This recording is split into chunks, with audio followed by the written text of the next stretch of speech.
श्री शिवाय नमस्तुभयम। दोस्तों, आप सभी लोग जानते हैं कि 11 नवंबर 2025 यानी मंगलवार को पड़ रही है मार्गशीर्ष मास की सप्तमी तिथि। और दोस्तों, यह वह तिथि है जो मार्गशीर्ष मास में पड़ने वाली सबसे बड़ी मंगलवार सप्तमी तिथि है और इसका बहुत ही बड़ा और विशेष महत्व होता है। पूज्य गुरु जी ने कहा है कि अगर कभी भी मौका लग जाए तो आप लोगों को पीपल के पत्ते पर राम लिखकर बहुत छोटा सा उपाय करना है। इन दोनों का संयोग बहुत ही कम आता है। इसी के साथ में गुरुजी ने अपनी शिव पुराण कथा में बताया है कि इस दिन आपको एक पीपल के पत्ते पर राम वाला उपाय तो आपको अवश्य ही करना चाहिए, क्योंकि ऐसा दिन पूरे साल में सिर्फ एक ही बार आता है। और दोस्तों, आप सभी लोग जानते हो कि मंगलवार का अगर सबसे बड़ा कोई उपाय है तो वह पीपल के पत्ते पर राम वाला उपाय। तो दोस्तों, मंगलवार के दिन आप लोगों को इस पीपल के पत्ते पर राम लिखकर बहुत छोटा सा उपाय करना है। बहुत सारे लोग होंगे जिन लोगों ने इस उपाय को ना किया, मतलब पूरा साल निकल गया, उन्होंने किसी भी दिन इस पीपल के पत्ते पर राम वाला उपाय को ना किया हो। पर दोस्तों, आपके पास एक पहला मौका बचा हुआ है, जो कि 11 नवंबर 2025 मंगलवार सप्तमी तिथि के दिन है। इस दिन आप लोगों को इस वाले उपाय को जरूर कर लेना है। भले ही आपने पूरे महीने भर इस उपाय को ना किया हो, पर अगर आपने इस मार्गशीर्ष महीने के मंगलवार सप्तमी तिथि के दिन अगर इस वाले उपाय को कर लिया तो आपको इस उपाय को करने का वह फल मिलेगा जिसकी आपने कभी कल्पना भी नहीं करी होगी। इसीलिए आप लोग इस वाले उपाय को एक बार जरूर कर लेना है, ताकि आप लोगों के हाथ से ये मौका ना जा सके और आपको इस उपाय को करने का फल मिल सके। दोस्तों, ये उपाय पंडित जी ने अपनी अभी की ही श्री शिव महापुराण की कथा में बताया है जी। इस उपाय को आज हम आपको बहुत अच्छे से समझाने वाले हैं। इस वीडियो को देखने के बाद इस उपाय को समझने के लिए आपको कोई और वीडियो को देखने की जरूरत नहीं पड़ेगी। तो चलिए दोस्तों, उपाय को शुरू करते हैं। देखिए, इस मार्गशीर्ष महीने के मंगलवार सप्तमी तिथि के दिन ये इतना खास होता है, इतना महत्वपूर्ण होता है। देखा गया है कभी कभी बड़े बड़े पूजा पाठ अनुष्ठान से जो मनोकामना पूर्ण नहीं होते, वह मार्गशीर्ष महीने की मंगलवार सप्तमी तिथि के दिन, मंगलवार सप्तमी तिथि के दिन एक छोटे से उपाय करने से ही आपकी मनोकामना पूर्ण हो जाती है। और बहुत सारे लोगों ने इस उपाय को किया भी है और उनको इस उपाय को करने का फल भी जरूर मिला है। अगर आप लोग भी इस उपाय को करना चाहते हैं तो आप इस उपाय को पहले अच्छे से समझ लेना, सुन लेना, उसके बाद करना। आपको इस उपाय का फल जरूर मिलेगा। और इस उपाय को कर लेने से आपके घर में चाहे किसी भी प्रकार की दुख और समस्या क्यों ना चल रही हो, आपको उसका कारण भी नहीं पता है कि भाई ये समस्या किस कारण से चल रही है, उसका कुछ भी कारण हो सकता है। जैसे पितृदोष हो सकता है या किसी भी तरह का मंगल दोष भी हो सकता है। तो इस दिन आप लोगों को ये वाला उपाय कर लेना है। ये एक ऐसा उपाय है जिस उपाय को अगर किसी विशेष दिन पर किया जाए तो भाई उस विशेष दिन का जो है वह तो हमें मिलता ही मिलता है। पर हमने उस दिन पर इस उपाय को किया है तो हमें उससे भी बड़ा फल मिलता है, और फल बहुत जल्दी मिलता है, क्योंकि आप इस उपाय को बहुत ही बड़े और विशेष दिन पर कर रहे हो। तो चलिए अब उपाय के बारे में बात करते हैं, लेकिन उससे पहले आप लोगों को यह जानना आवश्यक है कि आखिर ये उपाय किस समय करना है, किसको करना है और कैसे करना है। तो चलिए हम आगे आपको वीडियो में एक एक करके बता देते हैं। लेकिन उससे पहले अगर आप लोग हमारे चैनल पर पहली बार आए हैं या फिर मेरी आवाज़ आज पहली बार सुन रहे हैं तो हमारे चैनल को सब्सक्राइब जरूर कर लेना, और इस वीडियो को लाइक करके कमेंट बॉक्स में श्री शिवाय नमस्तुभयम ओम नमः शिवाय जरूर टाइप कर देना। तो दोस्तों, इस पीपल के पत्ते पर राम वाला उपाय को हमें इस 11 नवंबर मंगलवार सप्तमी तिथि के दिन कैसे करना है, किसको करना है, किस समय करना है और कहां पर करना है, ये सारे सवालों के जवाब आपको इस वीडियो में मिल जाएंगे। और जो ये वीडियो देखेगा भाई, उसको पीपल के पत्ते पर राम वाला उपाय जरूर करना चाहिए, क्योंकि इस दिन पीपल के पत्ते का भी बहुत ही बड़ा और विशेष महत्व होता है। आ जाए पीपल के पत्ते पर राम वाला उपाय की तो ये सोने पर सुहागा वाली बात हो जाती है, और ये एक बहुत ही बड़ा उपाय हो जाता है। इस मंगलवार सप्तमी तिथि का तो अब दोस्तों इस पीपल के पत्ते पर राम वाला उपाय को आखिर करना किसको है, सबसे पहले हम लोग वह बात जान लेते हैं। तो देखो, घर की जो बड़ी माताएं बहनें होती हैं, उन माताओं बहनों में से कोई भी एक बड़ी माता बहन इस वाले उपाय को कर सकती है। और दोस्तों, अगर आप चाहे तो अपने घर में से सभी सदस्यों को भी इस उपाय को करवा सकते हैं। अगर किसी व्यक्ति की खुद की कोई मनोकामना है, खुद की कोई दुख और परेशानी है जो कि वह अपने लिए ही करना चाहता है, इस वाले उपाय को तो वह खुद अपने लिए भी कर सकता है। बाकी अगर कोई घर में से ऐसा है जो कि अपने पूरे घर परिवार की सुख और शांति के लिए यह वाला उपाय करना चाहता है, तो भाई वो भी कर सकता है, उसमें भी कोई दिक्कत वाली बात नहीं है। कहने का मतलब यह है कि इस उपाय को हर एक सदस्य भी कर सकता है और पूरे घर परिवार के सदस्य के लिए घर की बड़ी माताओं बहनों में से कोई एक माता बहन भी कर सकती है। माताएं बहनें अगर घर में उपस्थित ना हो या वह ये वाला उपाय ना कर पा रही हो, तो फिर घर का कोई बड़ा सदस्य भी इस पीपल के पत्ते पर राम वाला उपाय को कर सकता है, चाहे फिर वह पुरुष ही क्यों ना हो, उसमें कोई भी दिक्कत वाली बात नहीं है। उसके बाद में दोस्तों जो अगला प्रश्न निकल कर आता है वह ये आता है इस उपाय को लेकर कि आखिर इस उपाय को हमें किस समय करना है, सुबह के समय करना है कि शाम के समय करना है। तो देखो, इस वाले उपाय को आप लोग सुबह के समय भी कर सकते हो और शाम के समय प्रदोष काल में भी कर सकते हो। अब अगर आप पूछो कि भाई साहब सबसे उत्तम समय कौन रहेगा इस पीपल के पत्ते पर राम वाला उपाय को करने का, तो हम आपसे बस यही कहेंगे कि इस उपाय को आप सुबह के समय करेंगे तो ज्यादा बेहतर होगा। बाकी अगर प्रदोष काल शाम के समय भी करेंगे तो भी अच्छा होगा, उसमें कोई भी दिक्कत वाली बात नहीं है। तो अब दोस्तों जो अगली सबसे बड़ी और महत्वपूर्ण बात आती है वही आती है कि सुबह अगर हम उपाय को करेंगे तो हमें कितने बजे से लेकर कितने बजे तक के बीच में करना है, और शाम के समय प्रदोष काल में करेंगे तो हमें कितने बजे से लेकर कितने बजे के बीच में करना है। तो देखो, सुबह जितनी जल्दी हो सके आप उपाय को करने की कोशिश करना। बाकी अगर किसी कारणवश लेट भी हो जाओ, थोड़ी देर भी हो जाए, तो 10 या 11 बजे तक भी आप उपाय कर लेना पर 12 बजे से ज़्यादा देरी ना हो, ठीक है, इस बात का ध्यान रखना। उसके बाद में दोस्तों अगर शाम के समय प्रदोष काल की बात करें, प्रदोष काल का जो समय होता है वह शाम के 6 बजे से शुरू हो जाता है। मतलब शाम के 6 बजे से लेकर 7 बजे के बीच का जो समय होता है, यह समय प्रदोष काल का समय होता है। तो आप इस उपाय को 7 या 8 बजे के बीच में भी कर सकते हो। मतलब शाम के 6 बजे से रात 8:00 बजे के बीच में आप कभी भी इस वाले उपाय को कर सकते हो, उसमें कोई भी दिक्कत वाली बात नहीं है। हमें किसी भी दिन आपको पीपल के पत्ते पर राम लिखकर बहुत छोटा सा उपाय करना है। ऐसा समझ लीजिए, जितने भी आपके शत्रु हैं, जो भी आपके विरोधी हैं, दुश्मन हैं, जो आपको हर तरफ से परेशान कर रहे हैं, अब उन शत्रुओं की अकड़ निकलेगी, शत्रु का किया कराया भी तुरंत हट जाएगा जब मंगलवार में आप इस छोटे से उपाय को करेंगे। तो देखिए, आज की वीडियो विशेषकर उन लोगों के लिए ही है जो अपने जीवन में शत्रुओं से और दुश्मन से बहुत ज़्यादा परेशान हो चुके हैं।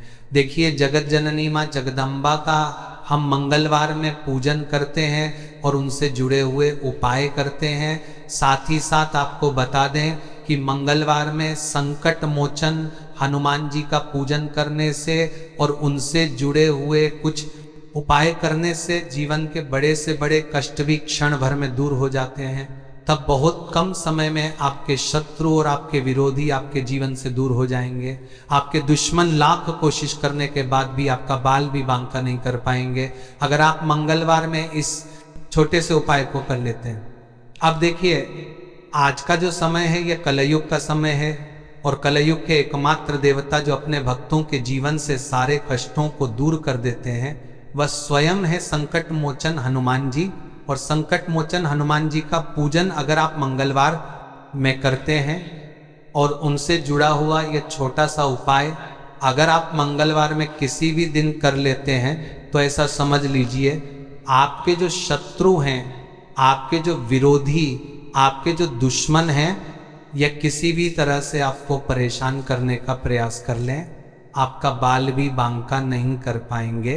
दूसरी चीज, अगर आपके शत्रु ने आपके ऊपर कोई भी तंत्र मंत्र करवा रखा है, कोई भी जादू टोना, कोई भी ब्लैक मैजिक आपके ऊपर करवा दिया है या करवाने का प्रयास कर रहे हैं, ऐसा समझ लीजिए वह किया कराया आप तक पहुंचेगा ही नहीं। और अगर आप तक पहुंच गया है कोई भी ब्लैक मैजिक, तुरंत हट जाएगा जब आप इस छोटे से उपाय को मंगलवार में करेंगे। देखिए, उपाय छोटा है लेकिन बहुत महादिव्य चमत्कारी है। मतलब उपाय को करने में ना तो आपका ज़्यादा समय जाएगा, ना ही इसमें आपके ज़्यादा पैसे लगने वाले हैं।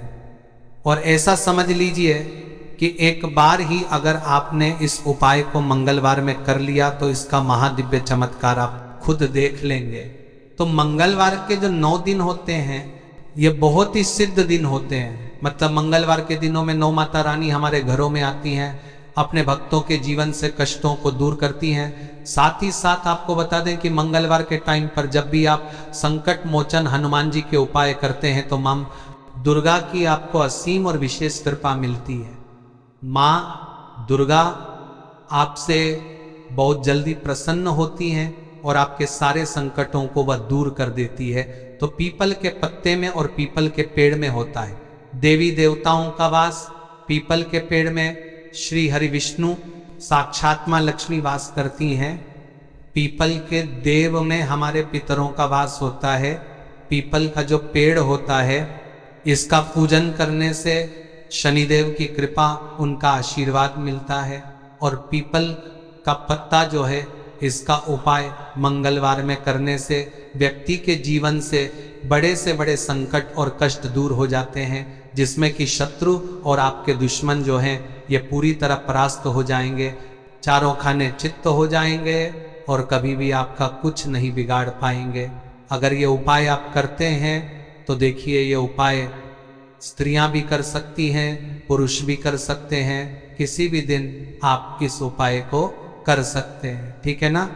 इसमें दिन आपको नहीं देखना है कि किस दिन करें, जिस दिन आप चाहा उस दिन इस उपाय को आप कर सकते हैं।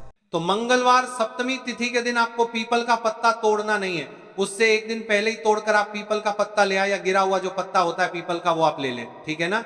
बस इस चीज का आपको ध्यान रखना है कि मंगलवार सप्तमी तिथि के दिन पीपल के पेड़ से कोई भी पत्ता हम नहीं तोड़ते हैं। इस चीज का आपको विशेष ध्यान रखना है। तो आपको लेना है पीपल का एक पत्ता और शुद्ध जल से उसे साफ कर लेंगे पहले, जिससे कि धूल की आपके पत्ता अंदर बार के पेड़ से धूल गए। मिट्टी अगर पीपल के पत्ते पर हो तो वह हट जाए। फिर गंगा जल का थोड़ा सा छिड़काव यानी थोड़ी सी छींटे आपको इस पीपल के पत्ते पर मारनी है और इस पीपल के पत्ते को फिर कपड़े से पोंछकर आपको साफ कर लेना है। और एक कोई भी आपको लेनी है मिठाई में, यहाँ पर आप बूंदी का प्रसाद ले सकते हैं, बेसन का लड्डू ले सकते हैं, और अगर आप इमरती ले लेते हैं तो ये और भी उत्तम है। देखिए, इमरती का जो भोग होता है ये संकट मोचन हनुमान जी को बहुत ज़्यादा प्रिय है। अब ये सारी चीज़ें लेकर आपको जाना है संकट मोचन हनुमान जी के मंदिर में। तो देखिए, सबसे पहले आपको संकट मोचन हनुमान जी के सामने ये दीप प्रज्वलित करना है जो आप लेकर के गए हैं। चाहे आपने चमेली के तेल का दीपक तैयार करा है या सरसों के तेल का, सबसे पहले दीपक आप जला देंगे और दीप जलाने के बाद आपको जो पीपल का पत्ता आप लेकर के गए थे वो पत्ता आपको संकट मोचन हनुमान जी को अर्पित करना है, वहाँ चढ़ाना है। और जो भी भोग में आप लेकर के गए हैं, चाहे आपने बेसन के लड्डू लिए, बूंदी का प्रसाद लिया या फिर इमरती, जो भी कुछ आपने लिया है उसका भोग लगाना है। और संकट मोचन हनुमान जी से आपको प्रार्थना करनी है कि हे जगत का कल्याण करने वाले संकट मोचन हनुमान जी, संकटों को हरने वाले, मेरे जीवन से शत्रु और दुश्मनों को भी दूर कर दीजिए। शत्रु का किया कराया तंत्र मंत्र सब कुछ हट जाए, ऐसी कृपा मुझ पर कीजिए। इस तरह से आपको प्रार्थना करनी है और 108 बार जय श्री राम, जय सीताराम, जय श्री राम, जय सीताराम, जय श्री राम, जय सीताराम। इस तरह से आपको जयकारा लगाना है, क्योंकि भगवान राम का नाम मोचन हनुमान जी को सबसे ज्यादा प्रिय है, तो जयकारा लगा देंगे। और देखिए, अगर एक बार हनुमान चालीसा पढ़ पाए तो आप एक बार हनुमान चालीसा ऐसा जरूर पढ़ें, ठीक है ना? ज्यादा बार नहीं तो एक बार जरूर पढ़ें। जयकारा तो आपको बिल्कुल से लगाना है, और इस छोटे से उपाय को किसी भी दिन कर लीजिए, सुबह कर लीजिए, शाम को कर लीजिए, और किसी भी दिन, जैसे मंगलवार की तिथि जो होती है ना, ये बहुत बड़ी होती है, आप उस दिन भी इस उपाय को कर सकते हैं। जरूर से करें। शत्रुओं और दुश्मन, आपके जो विरोधी हैं, ये पूरी तरह चारों खाने चित हो जाएंगे और आपका बाल भी वहां का नहीं कर पाएंगे। तो देखिए, इस उपाय को आप 9 दिन भी कर सकते हैं, 2-3 बार भी कर सकते हैं। अगर आप ज्यादा बार नहीं कर पा रहे हैं तो एक बार आपको इस उपाय को जरूर से करना चाहिए। तो देखिए, इस उपाय को करने से जो आपके सामने से शत्रु हैं वह भी परास्त हो जाएंगे। जो पीठ पीछे वार करते हैं, पीठ पीछे तंत्र मंत्र करवाते हैं, वह शत्रु भी चारों खाने चित्त हो जाएंगे। बस छोटा सा उपाय है, जरूर करें। तो देखिए, अब बात कर लेते हैं अपने एक बहुत छोटे से उपाय की, जिसे मंगलवार में करने से आपकी हर मनोकामना पूरी हो जाती है। यह उपाय आप अपने घर पर ही कर सकते हैं, कहीं जाने की आवश्यकता नहीं है।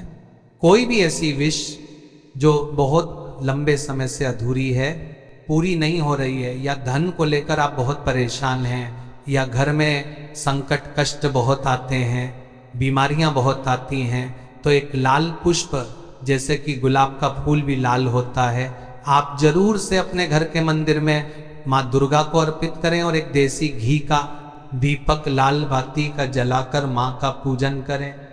मंगलवार में अगर लाल रंग से जुड़ा हुआ यह उपाय आप करते हैं, आपकी सारी मनोरथ, सारी मनोकामनाएं माँ पूरा कर देंगी, क्योंकि लाल रंग माँ दुर्गा को बहुत प्रिय है। लाल पुष्प और लाल रंग की बाती का दीपक आपकी बड़ी से बड़ी मनोकामना को भी पूरा कर देगा। मंगलवार में यह उपाय आप किसी भी दिन कर सकते हैं। दूसरे उपाय कि हल्दी वाला जल आपको अपने घर में किस जगह पर डालना है और उपाय को कैसे करना है।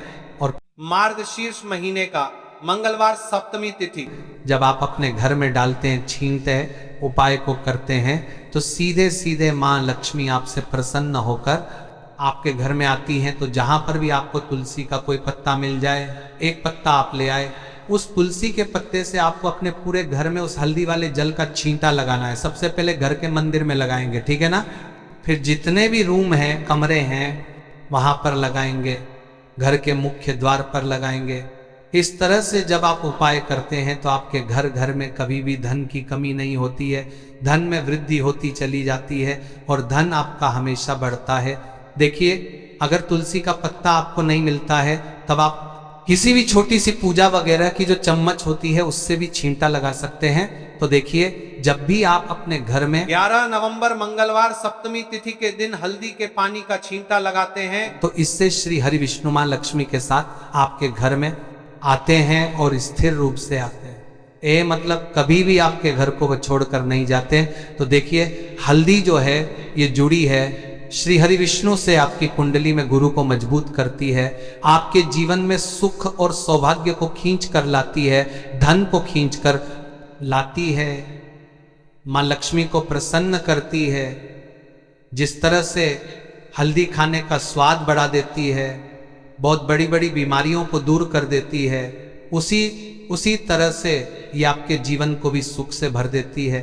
अगर के उपाय आप सही तरीके से कर लेते हैं, पूर्ण सच्ची श्रद्धा के साथ, पूर्ण निष्ठा के साथ कर लेते हैं, श्री हरि विष्णु और माँ लक्ष्मी पर विश्वास करके कर लेते हैं, कोई भी उपाय जब आप करें तो हमेशा यह सोच कर करें कि मेरा यह उपाय जरूर सफल होगा और मुझे भगवान की कृपा जरूर मिलेगी।